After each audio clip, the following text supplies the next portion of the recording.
Hi there, and welcome to the Skylight Books author reading series.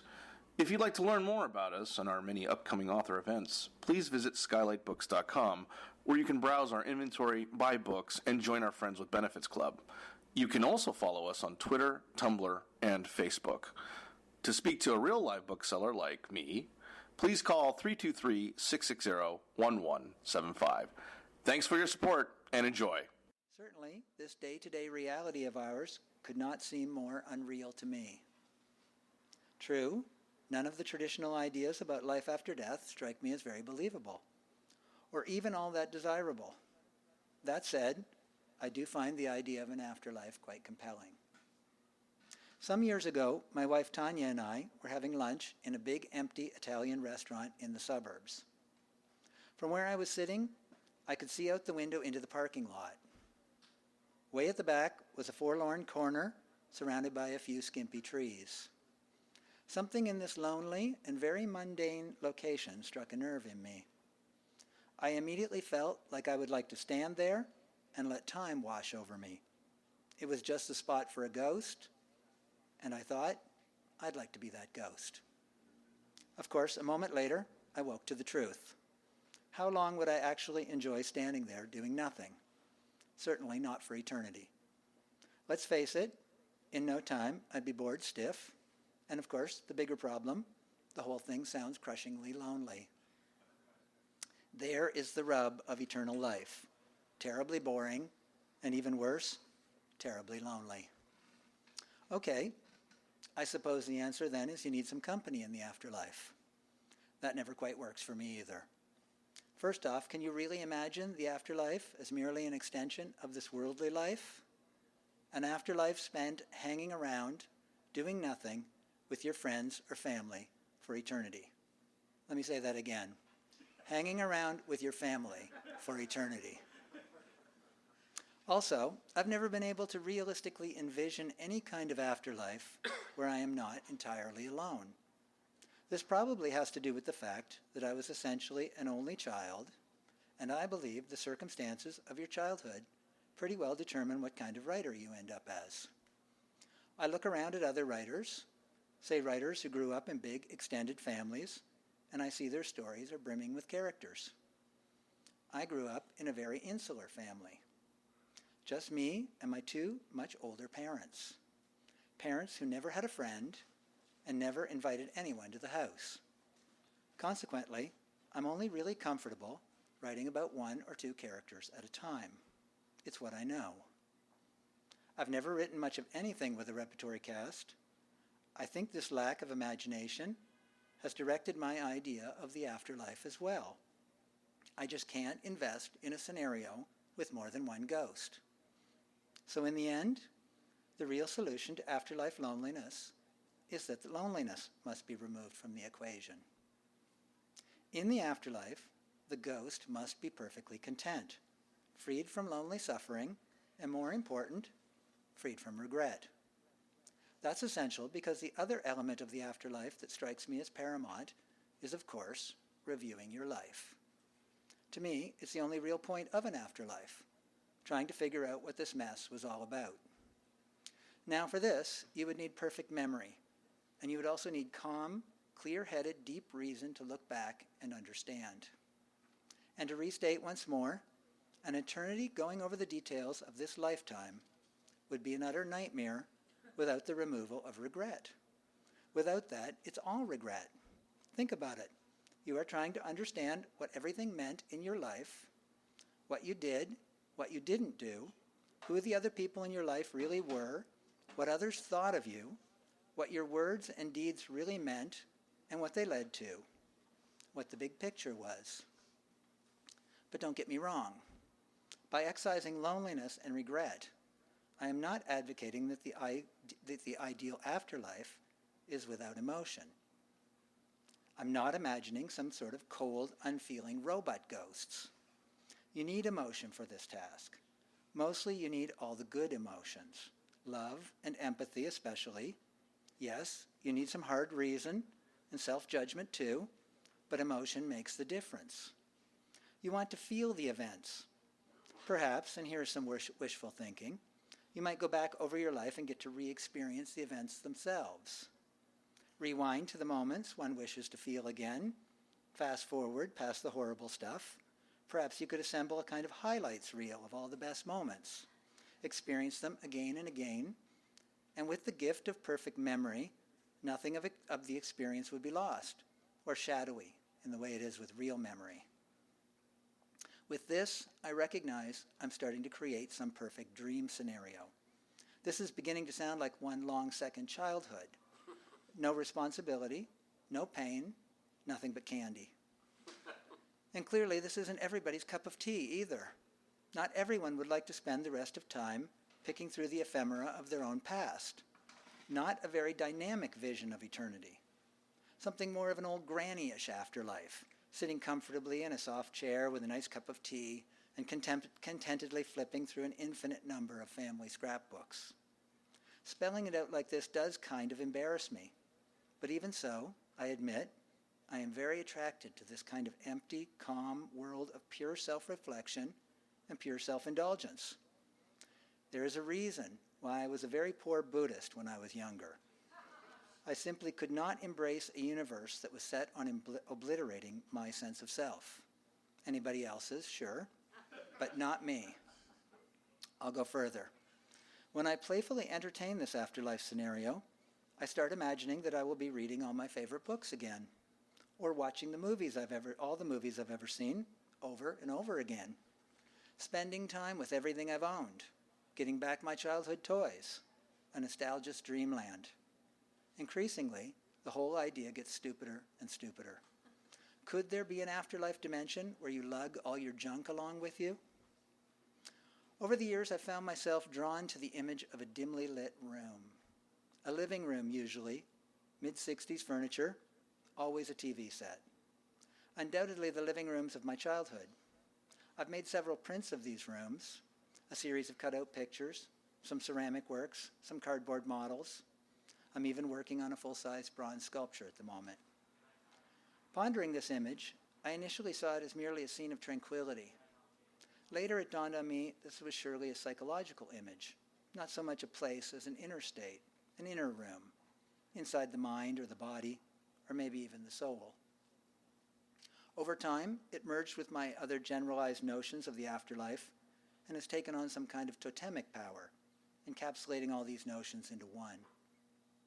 I'm not sure where the image originated. It might have come from the books of Anita Bruckner. I started drawing these rooms about the same time as I was plotting my way through her 24 depressing novels. In almost every one of her slow-moving tales of loneliness, the main character resides in a dark, unvisited apartment in which nothing ever changes. Bruckner herself was a lonely woman who never married and never seems to have had any deep personal relationships or friendships. In her obituary in the Times of London, she was referred to as the Mistress of Gloom. It goes without saying that she is my favorite author of all time. Looking back, this iconic image of a dim room, after it had taken form in my mind and in my work, I didn't see it so much as a new image, but instead more as a solidification of something I'd been working towards for years, but didn't quite realize. Now when I look back, I see it in there, in protoform, everywhere in my earlier work. You'll come across it in Clyde Fans. It's on practically every page. Clyde Fans, a depressing book about lonely figures, dimly lit rooms, and a vision of the afterlife in which one spends eternity contentedly hiding under a rock. I hope this encourages you to purchase a copy. And now, we're going to watch a cartoon.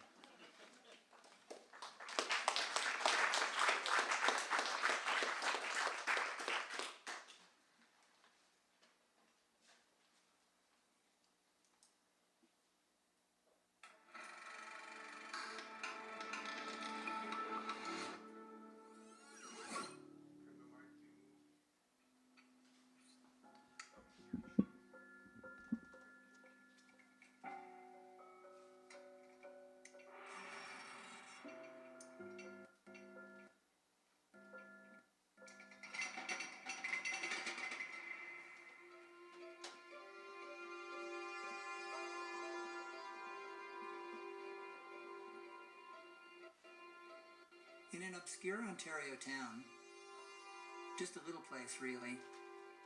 You know the kind of place. 4 corners, a few stores, a handful of houses grouped around a railway depot.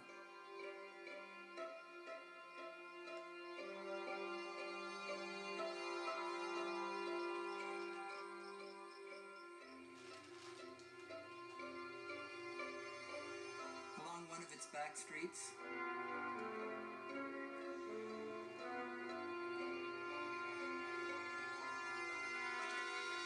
inside a typical post-war apartment building, number 15 to be exact,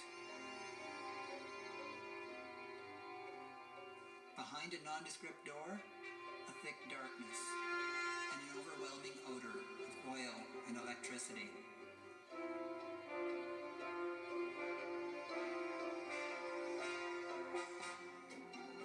And beyond that, a vast labyrinth of mysterious vaults, chambers, and hallways. A great tumult of light and noise and motion. On and on. A seemingly endless parade of dim rooms.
Until one suddenly finds oneself standing outside in the rear parking lot, and behind you, a stark doorway and a little sign.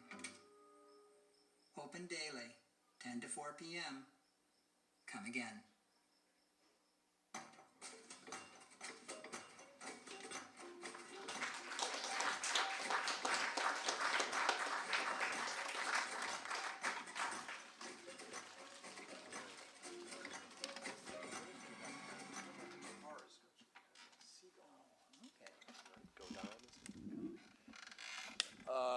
All right, folks, how's everybody doing? Good to see you. Thanks for coming out. Can you tell me, raise your hand if you've been into Seth's work for more than 2 or 3 years, let's say. Okay. Yeah, that's pretty good. Everybody but my 12-year-old son, who couldn't read 3 years ago, puts their hands up. Okay, great. I was afraid that was going to be humiliating, so it's all right. No, now he knows. Now he's read all of your Peanuts books attentively. All right. Well, I want to talk about the sort of big picture of Seth's work and career over the next few minutes. But let's start with the new. I mean, this is both a new project and an old project. You've been producing Clyde Fans books since I think 97, 98, something like 97, that. I think. Yeah. Okay. Yeah. And there's a new beautiful edition, which hopefully some of you have seen, which we're here to talk about tonight.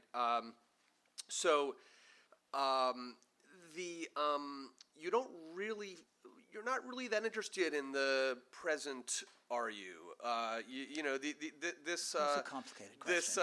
This, Clyde Fans starts in '97. If you pick up the book, but it goes back to the '50s. It's really a product of sort of a mid-century vision, a mid-century kind of salesman capitalism, and it takes place. I know it's your backyard, but it takes place a long way away from where many of your readers. You have an international following.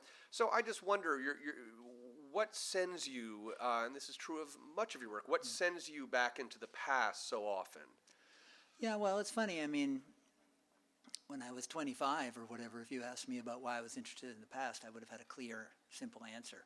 It would have been like I had a bunch of ideas why I was a young fogey.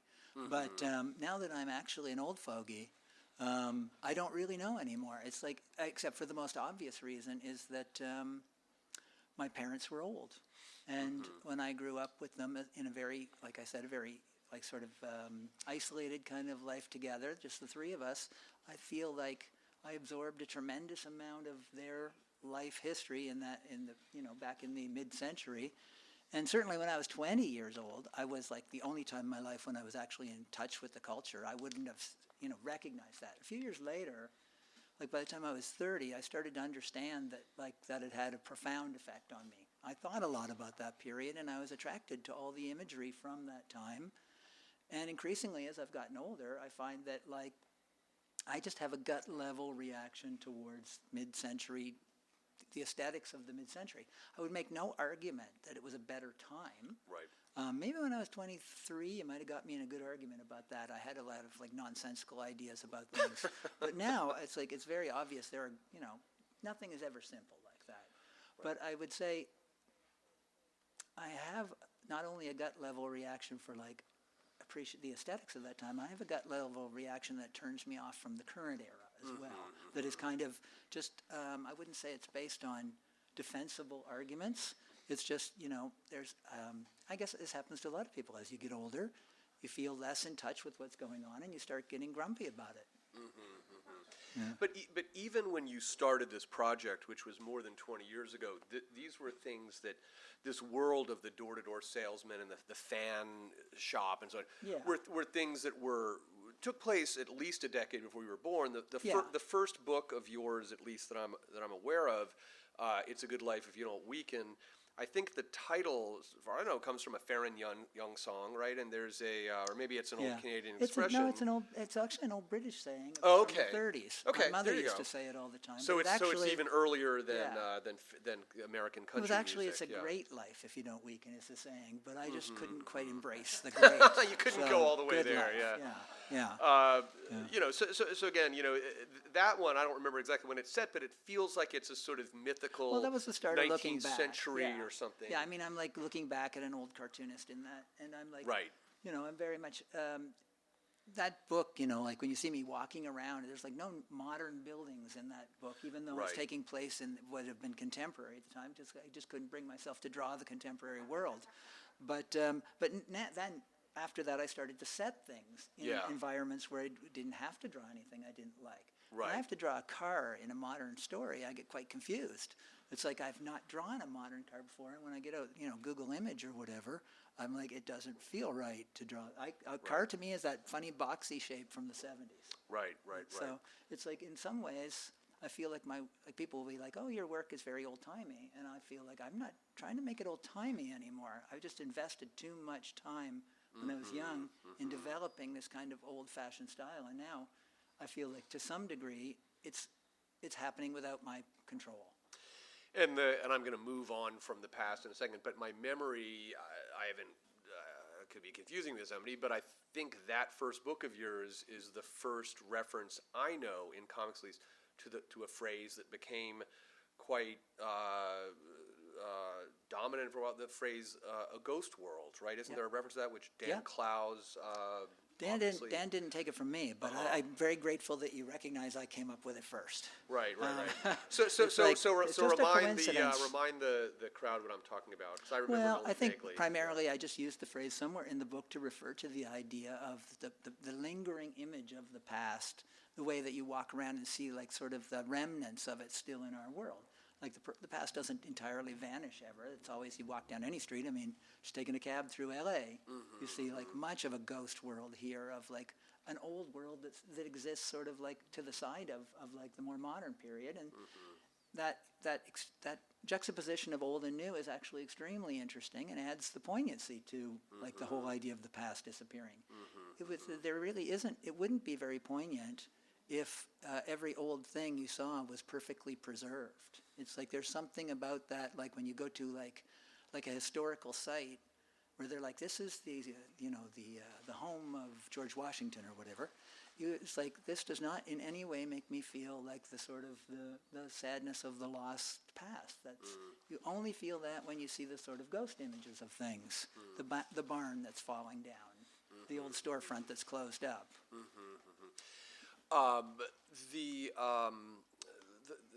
The book we're here to talk about today, Clyde Fans, is about a number of things. It's about the past, it's about Canada, it's about a huge range of things. But it seems to me a lot of it is about a certain kind of older capitalism where it wasn't pre-industrial, but it was in some ways pre-corporate, or at least it was a capitalism that was local, it was hand to hand and face to face. Tell us a little about that world that the characters in this book are dedicated to, and the threats, the challenges to them as time starts to change. Well, primarily, all the structure around the characters is window dressing. I mean, like the characters themselves, Abe and Simon, are the essentials of what I was interested in. But that world of sales is like, it's a wonderful, it's a wonderful metaphor, whatever you want to say, wonderful like structure to build around them, because that culture of sales is entirely interesting. When I first started Clyde Fans, I went out and purposely bought, 10 or 15 books on how to sell from the 50s and early 60s and read them, and they were, most of them were pretty boring, but a couple of them were utterly fascinating. There was one, I believe it was called something like the 40 best sales we ever made or something, and it was like individual stories from salesmen talking about the best sale they ever made. And these were great. They were probably all bullshit, but every story was like one of these kind of tales of persistence and struggle and how they turned the tide. And they were very Horatio Alger, very American in tone. And this, that was like a great source of information for me on how to build how salesmen talk and what they talk about. But essentially, a lot of that talk about sales, of course, is really talking about the failure of the two characters and themselves to actually make it in the world. That the whole world, all the window dressing around there is really about memory, primarily. That memory is what I think when it comes down to it is, I think when I was younger, I was confused that I thought I was interested in the past when I was interested in memory. And how memory operates and how we shape our lives through memory, I think, is increasingly interesting to me as I get older. Right, and we reweave those memories as time goes on, right? I mean, the past changes as we tell ourselves new stories about it, and leave things out and add other elements to it as well. Yeah, you change what those things mean. I mean, if you were asked at the age of 25, like to talk about your memories and what they meant, and then you were asked at the age of 45, you would have probably a different interpretation of what that stuff meant. And you've reshaped it, actually, like put it into a new form, which I find is interesting. Well, this is what Proust is about, a lot of literature too, so I feel like you're kind of congruent with that lineage. Is there an element here in these books about kind of a beleaguered or fading middle class? No, it's not really that political or like that socially concerned, to be perfectly honest. I mean, it's just about these two guys. When I write, I mean, it's really like there's a certain kind of what I would call like let's not worry about it school of writing. Where it's like I just let the writing write itself. I do think like there's a kind of magic in how the brain works when you write. It's you'll write something and you publish it, and then later somebody says to you like, that was really great how you had this thing here and it connected with this thing over here, and I thought that was brilliant. And you think like, that is pretty smart, but I never even thought of that. It's like I never even entered into my brain. And you think like, well, how is that possible? That was an extremely great connection. And it's like, it's perfect. It's like it couldn't have just got in there by accident. And then, of course, you realize, well, of course, you wrote it. It came out of your brain. Everything's in your brain. There's connections going on in your own brain that you're not even aware of. And they come out. And I do think there's a kind of a magic in letting it out onto the page and not knowing what it means, Right. and letting it figure itself out. Right. And when you work on something for 20 years, Yeah. it's like it's doing its own thing. Right. You hope Yeah. so. Yeah. You know, when I first saw your work, which is again almost 20 years ago, I was immediately drawn to even beyond the storytelling. I was drawn to it visually, and I could pick up some of the references, and some of them I couldn't. I mean, had a feeling you were drawing from a mid-century tradition of design. I could feel the old New Yorker covers and Sure. so on, Yeah. New Yorker cartoons. But there were some elements that I kind of was halfway, but couldn't quite put my finger on it. And then when I was in Toronto a few years ago, I went to the AGO, I guess, or the Ontario Gallery of Art. Ontario Gallery of Art, right? Yeah. And there happened to be an exhibit of the Canadian landscape painters, I guess called the Group of Seven, right? Yeah, Lawton. No, I don't think there's a lot. No. Huh. There's Lawson. Lawson. Okay. Yeah, well, yeah, one letter. and Yeah. there's Okay. Lauren Harris. I mean, I Canadians won't are hard go through asses. them all. Nobody But- wants to hear all yeah, in seven. any case. But Canadian landscape painters yeah. of the early and middle 20th century, I think, who Yeah. tended to use a limited palette, and there was an almost brooding kind of serenity to a lot of their work. And I realized, here's the other side of Seth that I hadn't quite put my finger on. Oh, yeah, Are those people and other painters, landscape or otherwise, an influence on the way you see? Well, they the are world? for sure. I mean, the Group of Seven is like the quintessential Canadian artists. If you were a Canadian, you'd be like, I don't want to hear anything about the Group of Seven, because they have been, they're the foundation of Canadian art. And I would say that like through the 40s, 50s, and 60s, and even 70s, they were literally like the kind of thing you'd see on every school wall, every embassy, they were official art of Canada. Right, so even if you wanted to ignore their influence, you wouldn't have been able to. And in fact, right now, I'd say that there's a whole process going on of trying to undercut them or get rid of them. It's like kind of because they represent a certain idea in Canadian art, which is I'm very sympathetic with, but I can see how at this point in time, you've got seven white white guys, men probably, yeah. who lived in Toronto, who went like 100 miles into the bush and then created a myth of the Canadian landscape where they were really like, a bus ride away from home. And they sort of, to some degree, kind of took a great deal of native kind of like imagery and stuff into their work. And in Canada, like the idea, certainly in the 50s and 60s, like the native people would have been considered like Canadian imagery, except they were a totally separate people that were not, they were just used for that purpose. They had their own lives outside the imagery. Yeah, you're exactly. saying, They weren't their own culture, their own sense of art, and their own relationship to the landscape. Yeah. But putting all that aside, and I can understand why this process is going on right now, and it makes perfect sense.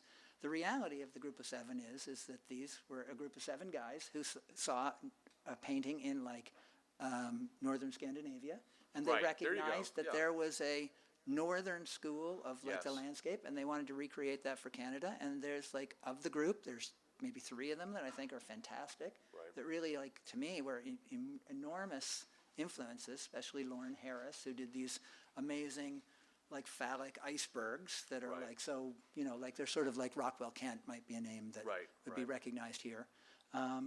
And there was another one, a guy named Tom Thompson, whose work is like the foundation. He literally I think is Steve foundation. Martin is a big fan. Steve Martin's a fan of one or all of these guys, and curated a show Tom at Thompson the Hammer, wasn't quite as funny as Steve Martin. But Right.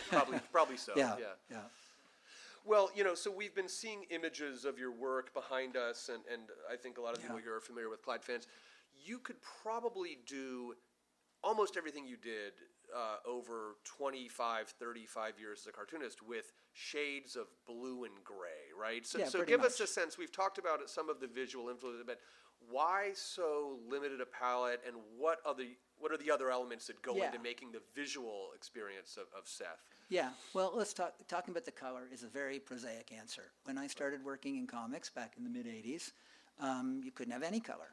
It's like you were working in alternative comic books, and they didn't have any money to print color. So my work was pretty stark in black and white, just lines. And so I asked my publisher, Chris Oliveros, if I could have some gray tones. And he was like, yes, you can have some gray tones.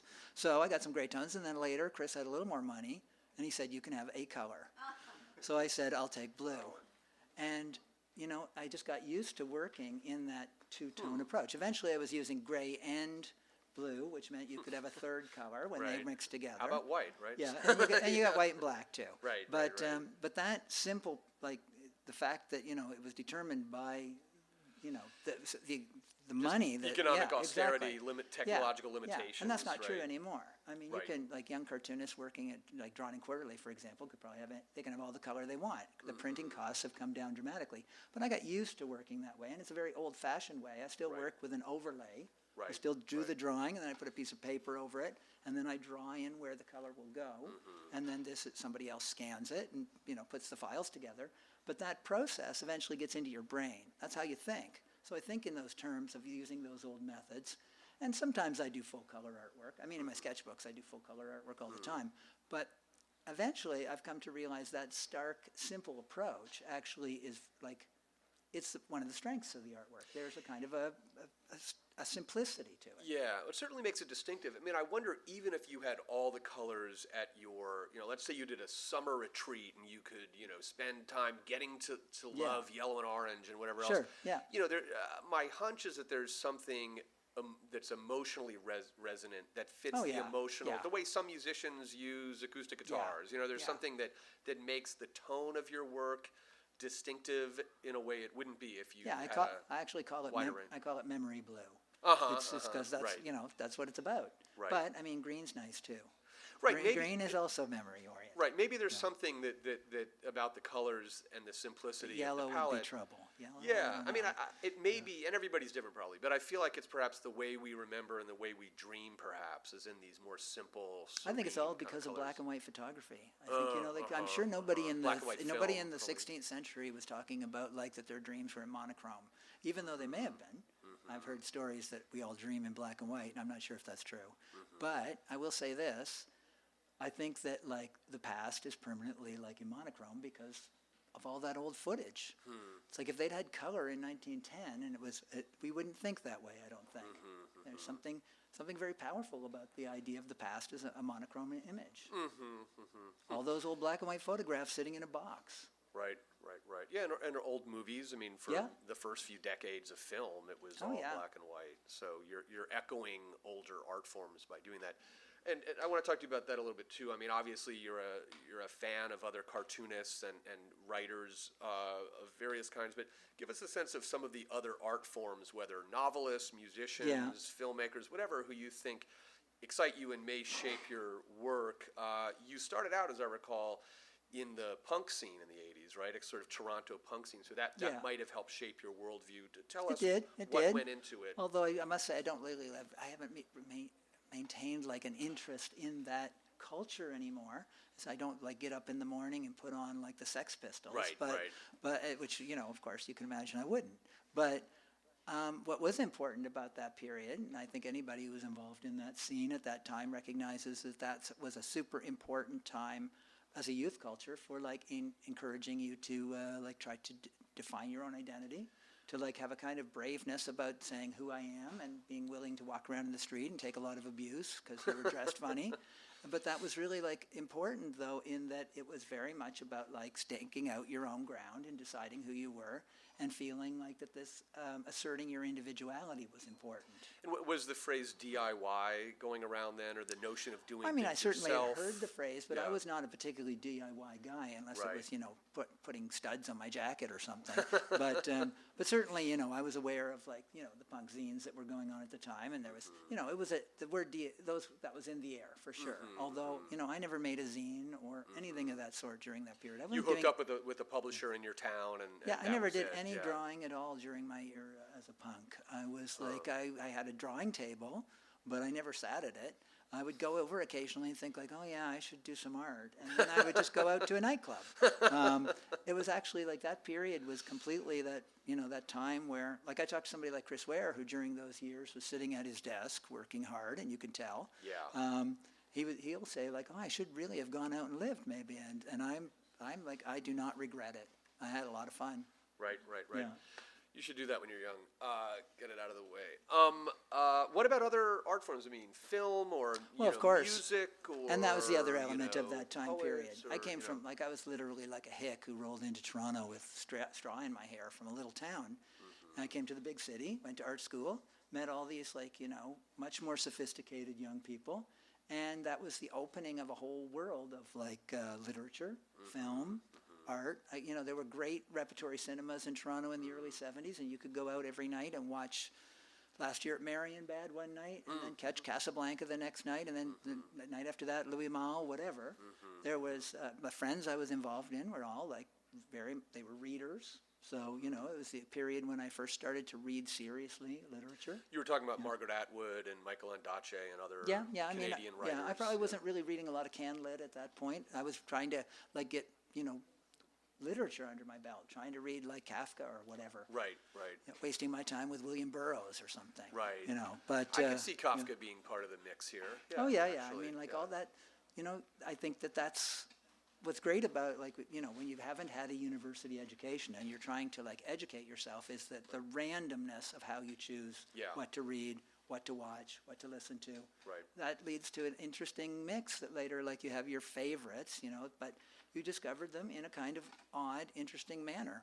I used to work in a jewelry factory in those years, and I would and I was poor as a student, and I would read one book at a time. So you'd go out after you finished that book and be okay, I finished the trial, and then you would go next door to the bookstore on your lunch hour, and you would spend the whole lunch hour looking at books. Okay, what am I going to read next? And then you'd get your book, and it'd be a mistake.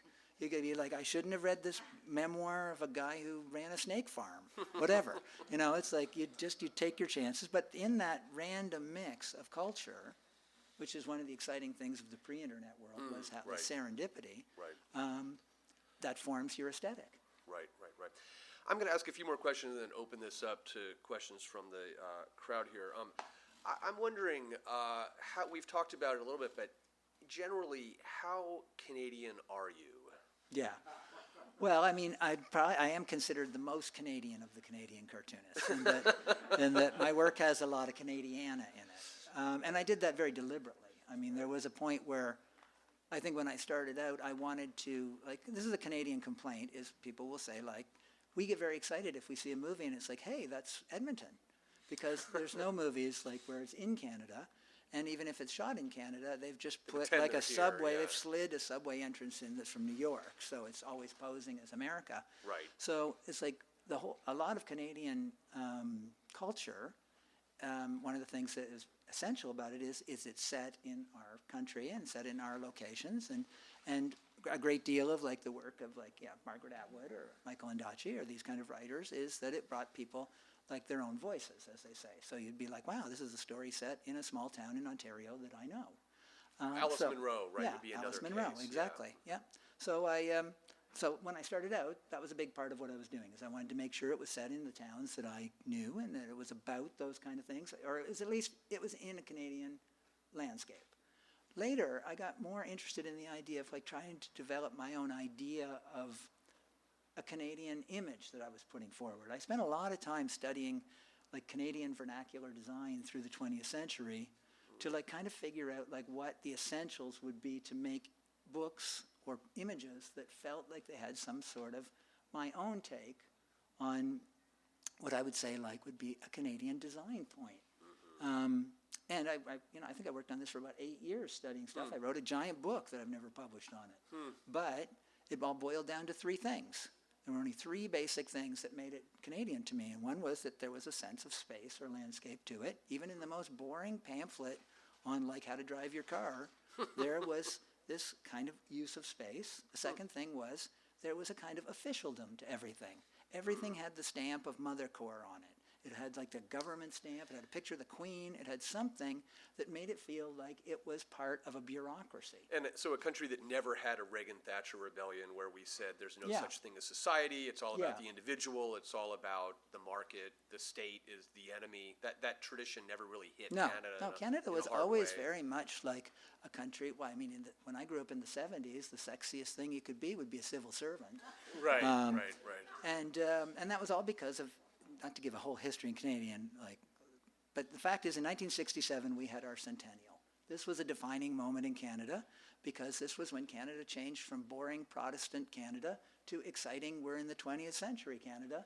And it was all these peppy songs about Canada, and there was expo with all these great modernist buildings and geodesic domes and go-go girls dancing, and it was Canada, Canada, Canada, and it was very exciting. And Trudeau, the original Trudeau, Right. came in, Pierre, and he was a very young, dynamic Kennedy-esque, leader. yeah, right. He was changing Canada, leading us into like a social kind of state that was concerned about people. Safety net. Yeah, right, safety right, net, all this right, stuff. It was right. bringing Canada into the 21st century, really. That was a very exciting period that defined my upbringing. That has faded away considerably in Canada. It's not really like that I think I anymore. interrupted you. You said there were three things, and I stopped. Oh, yes. after The two, third so thing the was third- everything in the design was modest. It did not have the American kind of self... brashness. Yeah, it didn't right. put itself forward. There was Right. something... It felt like we were ashamed. And I think that, those three elements I have tried to craft into all my book designs. Yeah. Okay, I can see it now. All right, so this is a big question. I don't expect a full answer, but if you could give us a glimpse.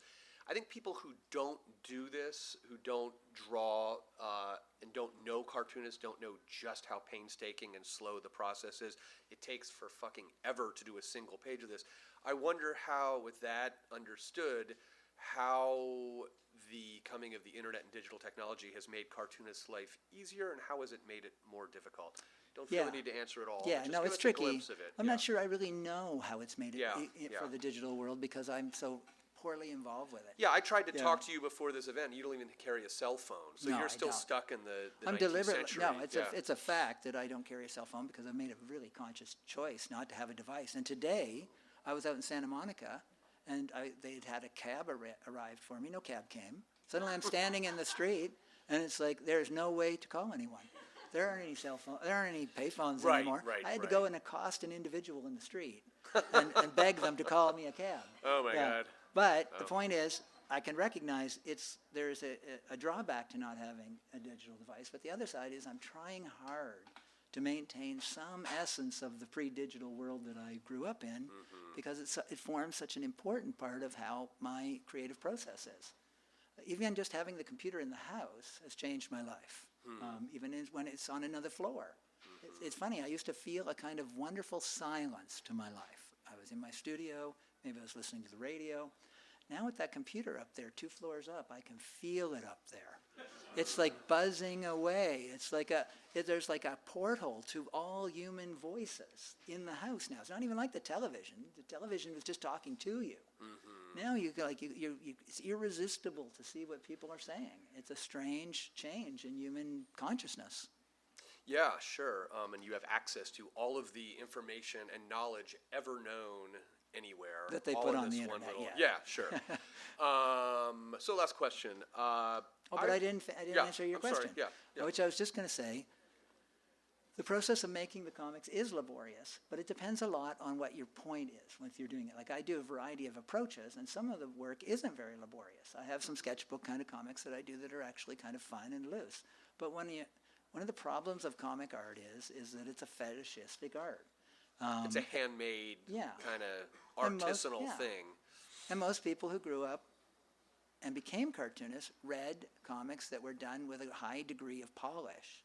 And so they wanted to be able to do that. They looked at those drawings and they said, like, how did people ever draw it so perfectly with that brush or whatever?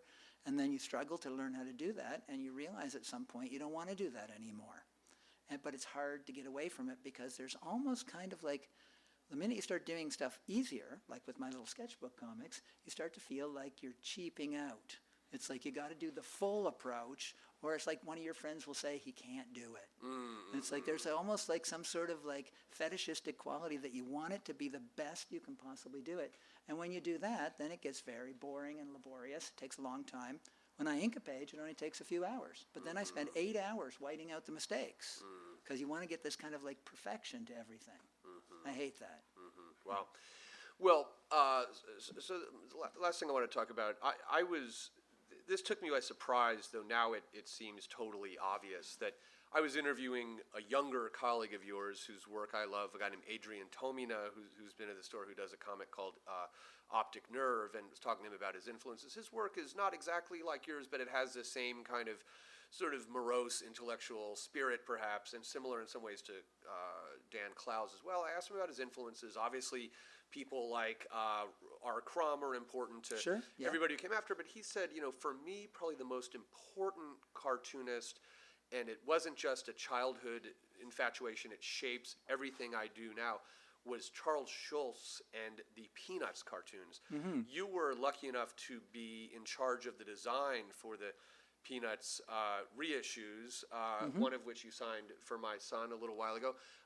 What brought you to that project, and what have the Peanuts books meant to you over the years? What do they mean to you before, and how did you approach that project? Those are all still on shelves all over the world. It's a wonderful series.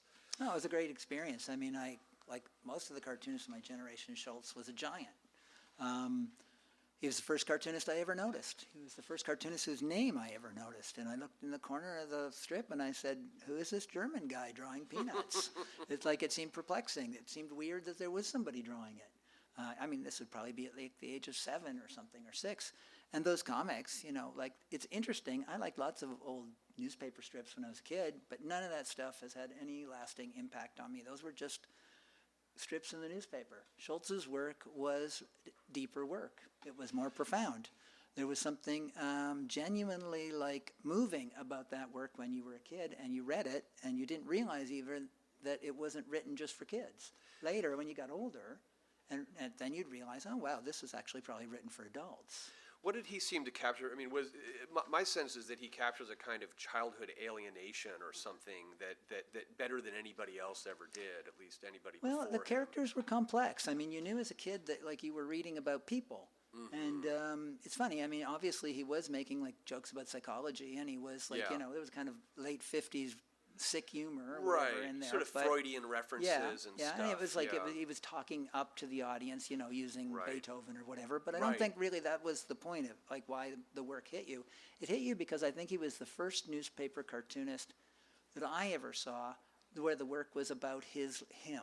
The work was personal. You could see the work was personal. It felt personal. I wouldn't have said that when I was 7, but certainly when I was 20 and I started to really reread Peanuts again, because obviously in my teen years I got lost reading Marvel comics.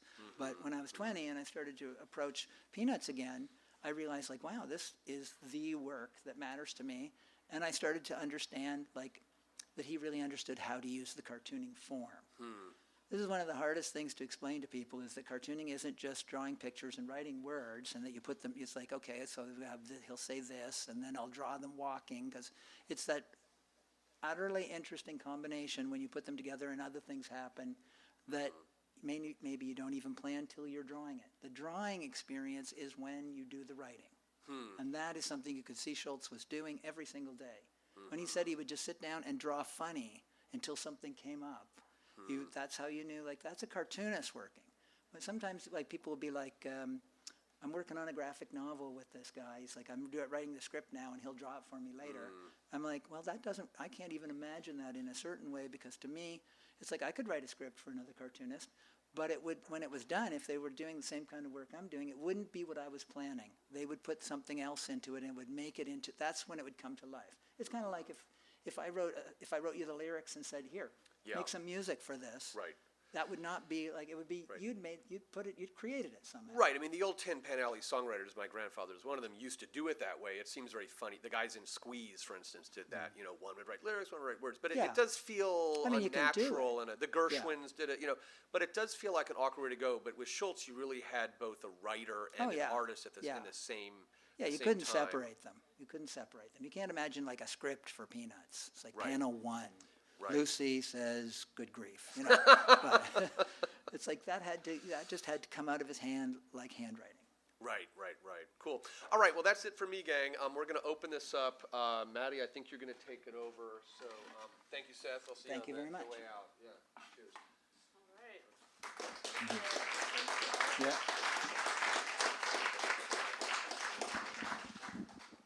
All right, so do we have questions from the audience? Yes.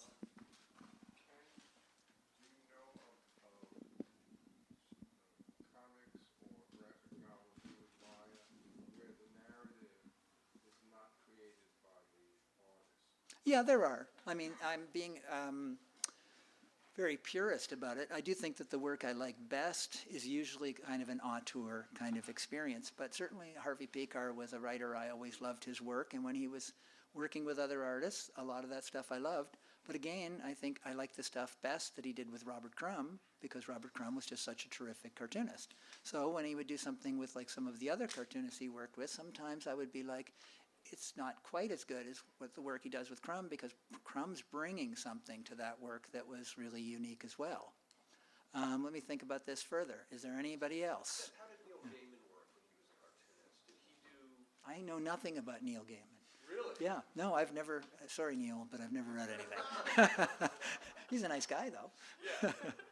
Yeah. No, I don't really know. You know, the funny thing is I'm not, like I'd have to think about it, and I'm sure I'd be like, there'd be a couple of people I would immediately be like, oh, I forgot about them, they're great. Because there are some great combinations where people have created these things together. I mean, just like we were talking about music. I mean, obviously, not all songs have to be done by one person.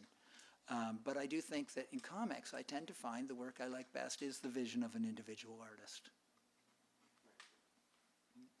Sure. When I read your work, I'm struck by the silence. It seems like people aren't driving in a truck, there's not noise. I'm just wondering if you had any comment on it. I mean, it really Yeah. seems like it's always very quiet. Well, I want the work to be quiet. It's an important point. Like when I started out, I remember one of the things I thought about, or that struck me about comics, was that you didn't have much silence. In the early, like commercial cartoonists didn't have the opportunity. For one thing, you know, an editor would say, "Here's a story. You've got 8 pages."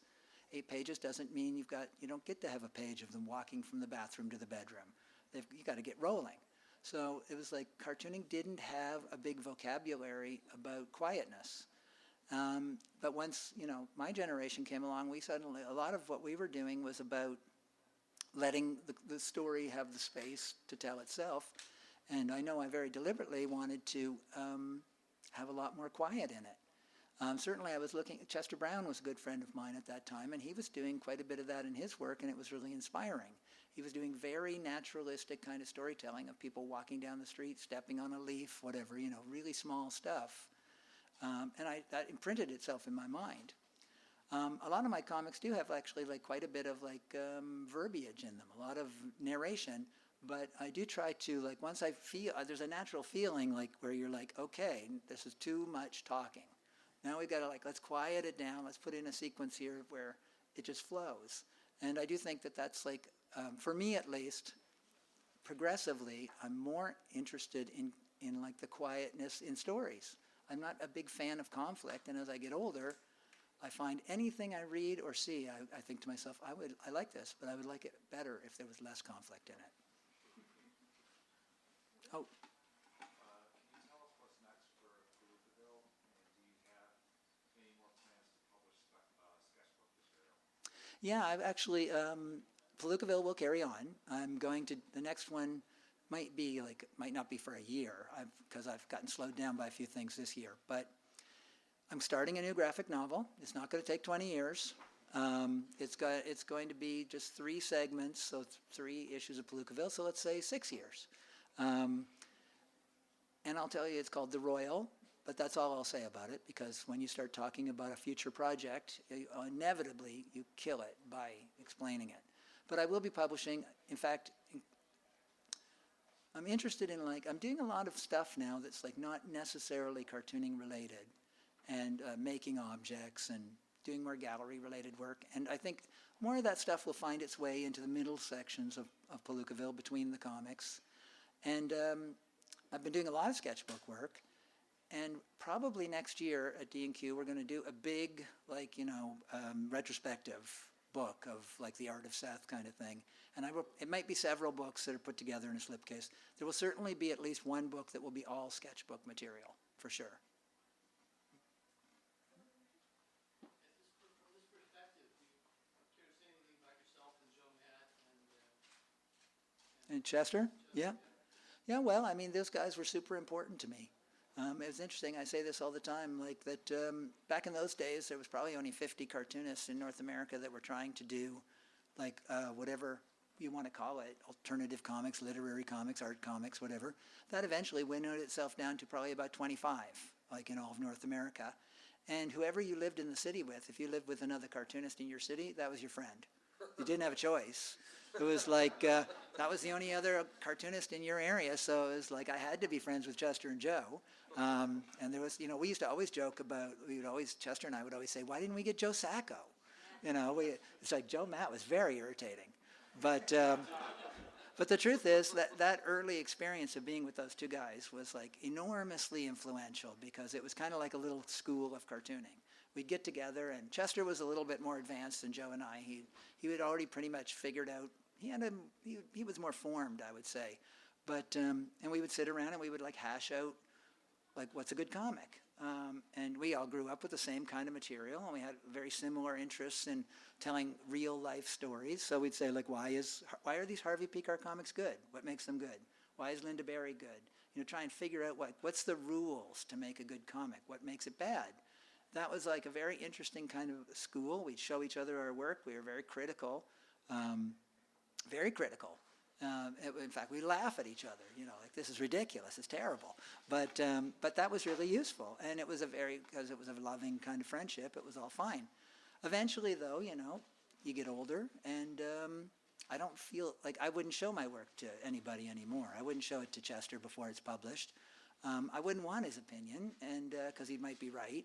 And I don't, you want it to like live and die on your own choices. And I think we've moved apart. So Chester lives in Toronto, I live in Guelph, and Joe moved to LA. Now he's currently in San Francisco. So we're not as tight as we used to be. But of course I still value them tremendously. And I think they're both great cartoonists. A lot of questions have already been answered. But in one of the early issues of Palippaville, when it was more autobiographical, you're going somewhere and you stay in a hotel and you meet a woman next door. You say you're an artist, she says she's an artist. Yep. And you actually publish a piece of her art on the back. Yeah. I know this is a tripped out question, but Yeah. I've always wondered about that woman. Is there Yeah. anything more you could reveal about her? I didn't know anything about her. It's like everything that's in the comic is pretty true. I mean, I went to a motel. I went back to the town I grew up in. This was before I even could drive again. I didn't have a car, so I took a train to this little town. And I got there and I stayed in this motel that was a complete terrifying dive. And the woman in the next, there were people living in the motel. I didn't realize this when I booked a room. And she came over and she knocked at my door and I was like, hello. And then I started talking to her and she was crazy. She took me to her room to show me that she was scrubbing the floor with shoes she'd made with SOS pads on the bottom.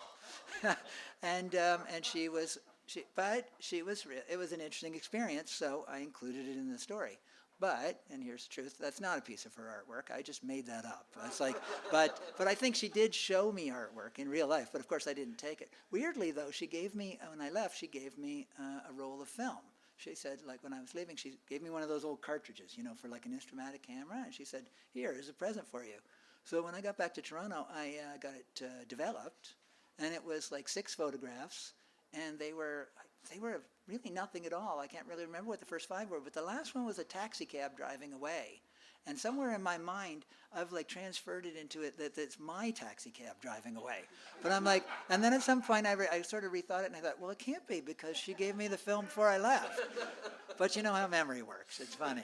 But that was an interesting experience. And I do think about her sometime, but I'm sure that we could make up an ending for that story. Oh, yeah, I have a question. Yeah. When you're writing your comics, do you sit down and just write? Mm-hmm. Or do you kind of do the layouts and the writing? It's a bit of all that. I mean, I don't write a script in the true sense. I don't write down, like I said, I don't write directions or say, characters do this or whatever. And you tend to work scene by scene, I'd say. So I know what, the arc of things will be, and I make a lot of notes so I don't forget things, like remember that he does this or whatever. But when the time comes, I might type out the dialogue. So if I have a scene of 2 people talking, I just quickly type all that stuff out, and then I'll have that there, and then I'll start making little thumbnails of the pages, where I'll be like, there should be a big panel here, and then 2 little ones, and then you do this really small because it's all about the rhythm of it. I might even put little numbers next to the dialogue, so panel 1 has this little bit of dialogue in it. No drawings at this point. This is just about rhythm and the feeling of what should be in the panels. then I work on a light table. I won't overdo this, but I work on a light table, and so I can draw out the grid of the page and then put paper over top and work on each panel separately, tape it in place so it's hanging in front of you. And then you can see, like 2 pages usually, because they have to balance each other.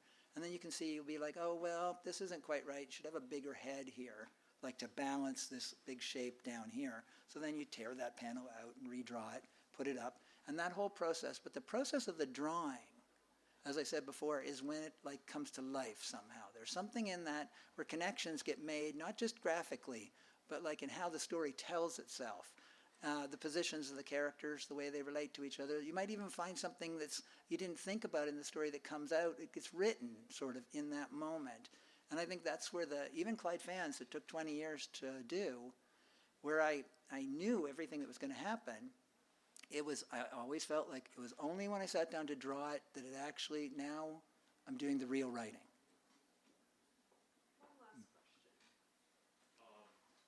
Mr. Seth? No.